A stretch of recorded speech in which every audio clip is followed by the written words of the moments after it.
هلا لآخر مرة ما بقى عنا أولاد نحميهم بصمتنا. En fait, on est un collectif d'artistes, de metteurs en scène, d'auteurs, d'acteurs. On fait tous un peu tout. Et on a commencé cette compagnie, cette troupe de théâtre en 2006 à Beyrouth. Et notre but, c'était de pouvoir travailler professionnellement dans le milieu du théâtre. Ce qui est quelque chose d'un peu compliqué à Beyrouth parce que le théâtre ou les métiers du théâtre ne sont pas considérés comme profession. La culture du théâtre est pratiquement invisible au Liban. Donc on avait pris cette décision et c'est comme ça qu'on a commencé à travailler ensemble, à créer des projets. Et l'idée de base, c'était qu'on voulait être une compagnie de théâtre un peu comme n'importe quelle compagnie de théâtre à travers le monde.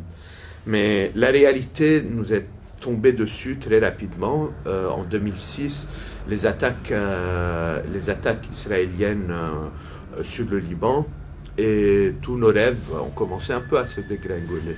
Mais on n'a pas laissé tomber. C'est comme ça qu'on a commencé tout un grand volet de notre travail, qui est des interventions dans des communautés.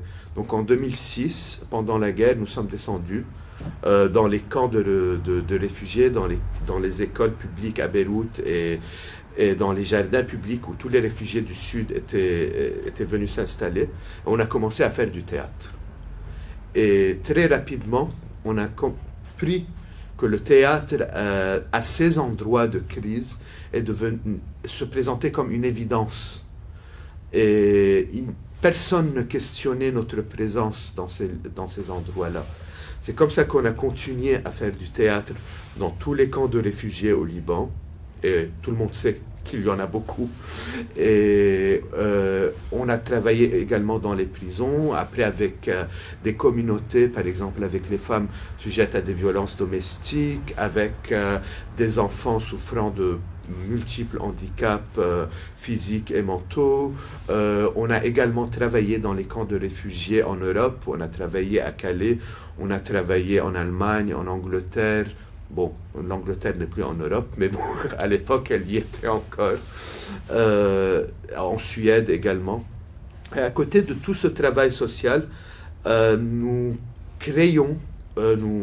étions en train de créer nos pièces de théâtre, inspirées directement de ce contexte et de cette situation de crise continuelle dans laquelle non seulement notre partie de la planète passe, mais toute la planète. Donc, nous écrivions collectivement nos textes et les créions collectivement de façon horizontale, sans qu'il n'y ait un metteur en scène Dieu ou un auteur Dieu, mais vraiment d'une façon complètement horizontale.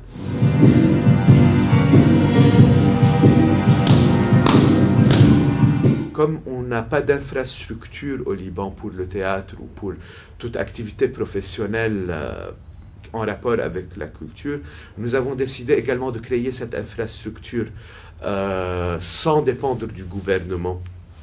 Donc, c'est comme ça que nous avons ouvert un lieu qui s'appelle le Studio Zoukok, qu'on a perdu durant l'explosion du 4 août, mais nous espérons le rouvrir bientôt.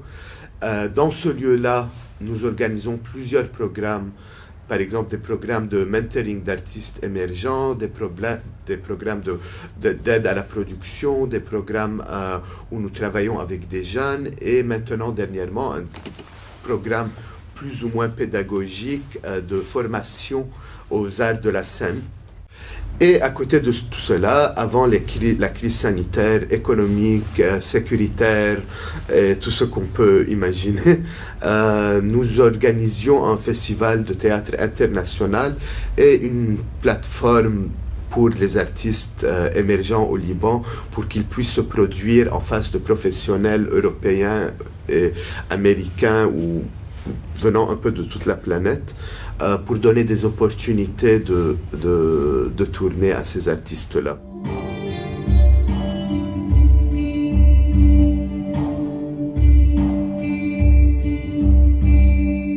À travers notre travail, nous essayons de créer un sentiment de citoyenneté, que ce soit d'abord chez nous, qu'est-ce que être citoyen du Liban? Pourquoi vouloir rester être au Liban?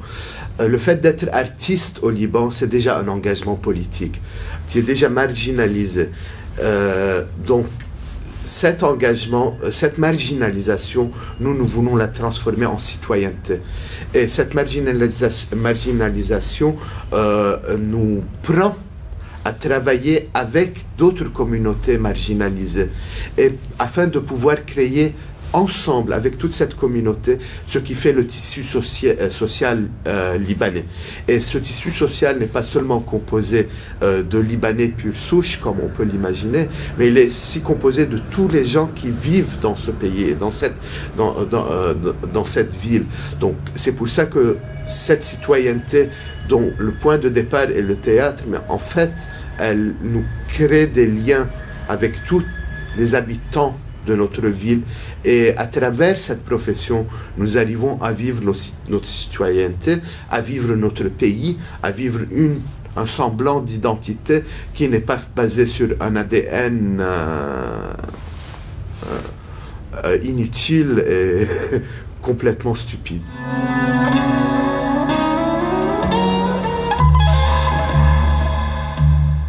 On aime créer des histoires, on aime créer le monde, placer les paradigmes, on fuit la linéarité de l'histoire avec un grand H, cette linéarité qui n'a créé que des discours complètement démagogues qui nous absurdit continuellement, nous abrutit en fait continuellement, et qui n'est qu'un tissu de mensonges qui raconte l'histoire d'un vainqueur continuel.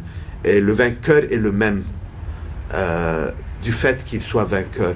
Et ce vainqueur qui des fois défendait une cause de l'opprimé s'est retrouvé oppresseur le lendemain du fait de sa victoire.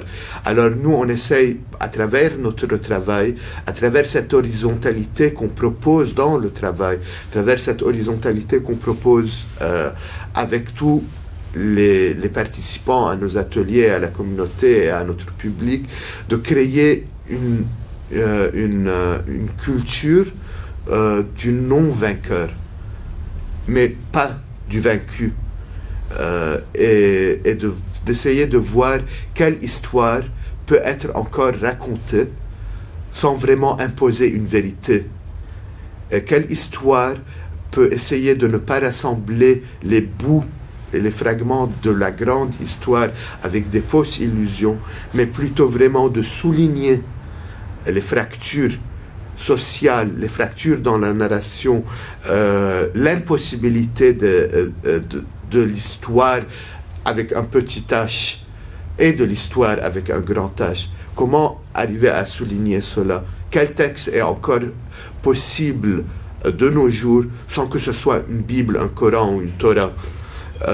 Quelle histoire peut être encore racontée sans se donner pour mission de transmettre des valeurs qui disparaissent avec le temps, des valeurs éphémères qui ne font que construire chez nous des sentiments de peur, de culpabilité, d'angoisse, de stress.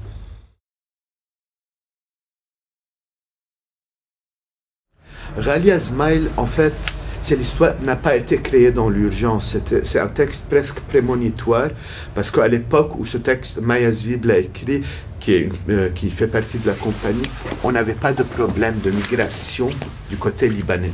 C'était vraiment un problème pour la Syrie, pour d'autres pays, mais pas au Liban. On n'avait pas ce problème. Parce que Ghalia Zmail parle de l'histoire d'une petite fille du sud Liban qui tombe enceinte de son copain palestinien. Et vous pouvez imaginer ce que cela veut dire au Liban, une jeune fille mariée, non pas mariée, qui tombe enceinte. Et donc elle et son copain disparaît, son copain palestinien disparaît. Donc elle décide de fuir son village, de fuir le Liban et d'aller en Europe, parce qu'elle a entendu dire qu'en Europe, les femmes sont soi-disant libres. Elle était attirée par cette liberté.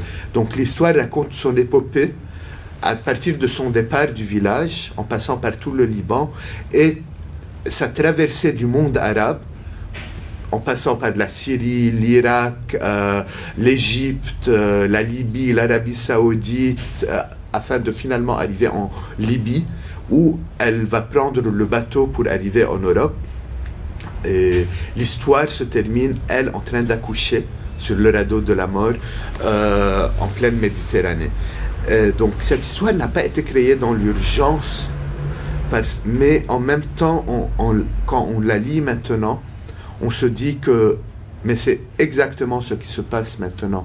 Après l'explosion du 4 août, après la crise économique et sécuritaire, on commence à voir au Liban des jeunes filles, des jeunes hommes, des vieux, des enfants, prendre les radeaux de la mort en espérant traverser la Méditerranée pour atteindre l'Europe. Donc quand on a créé ce spectacle-là, on se demandait quelle est l'urgence de ce spectacle. Mais nous, au Liban, il n'y a pas de Libanais qui essayent de fuir le Liban. Mais aujourd'hui, on se retrouve face à cette réalité. Ce qui confirme le fait que quand on n'essaye pas de suivre une linéarité contextuelle ou d'essayer d'être réaliste par rapport à notre contexte, on arrive quelque part, comme par magie, à devenir médium d'un futur malheureusement certain.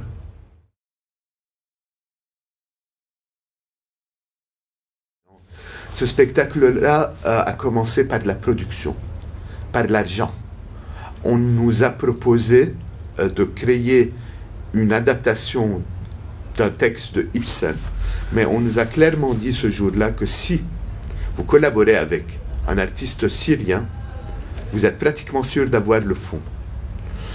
Pour nous, ce genre de corruption, ce genre de perversion de la production nous a suscité quelque chose du fait comment nous, en tant qu'artistes, nous sommes prêts à nous prostituer, à adapter, à pervertir toute notre pensée artistique, esthétique, dramaturgique, afin de pouvoir répondre aux normes de production européenne. La vision européenne est exotique qu'a le public occidental vis-à-vis de la culture arabe. Et fait de nous, en fin de compte, de nos spectacles, des zoos humains, où au lieu de venir au lieu d'être jugés par notre excellence artistique, disons, si excellence il y a, notre excellence artistique et intellectuelle, nous sommes jugés sur notre représentation, notre aptitude à nous représenter ethniquement dans notre misérabilisme. Et la compétition dans le monde arabe et qui joue à mieux le jeu du misérabilisme et de l'opportunisme artistique afin de pouvoir accéder aux grandes scènes. Et si on voit les deux pièces l'une après l'autre, Ghalia Ismail et I Hate Theater, I Love Pornography, on a vraiment l'impression que I Hate Theater, I Love Pornography est une critique directe de Ghalia Ismail.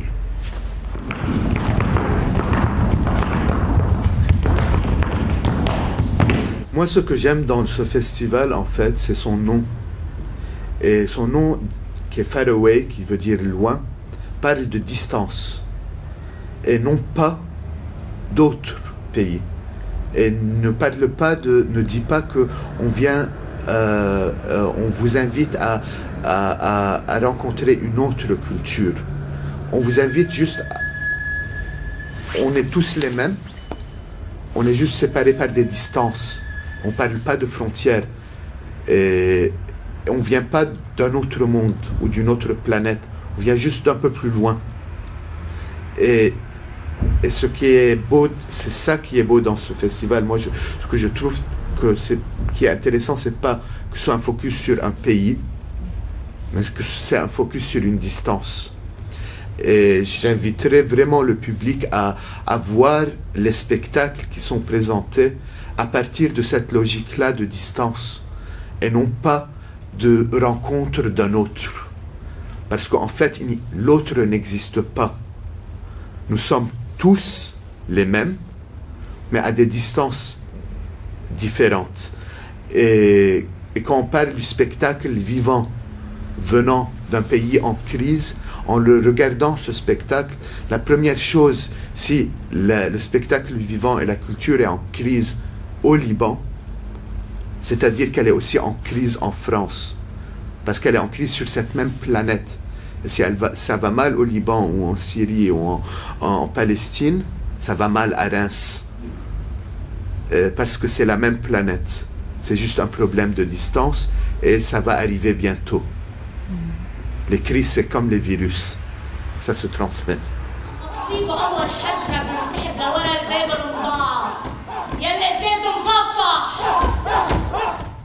Je voudrais changer le présent et pas le lendemain.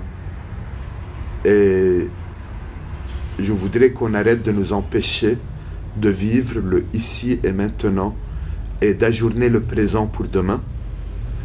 Je voudrais qu'on arrête de nous emprisonner dans nos maisons, dans nos pays, de nous empêcher de nous rencontrer, de nous empêcher d'être dans le ici, maintenant.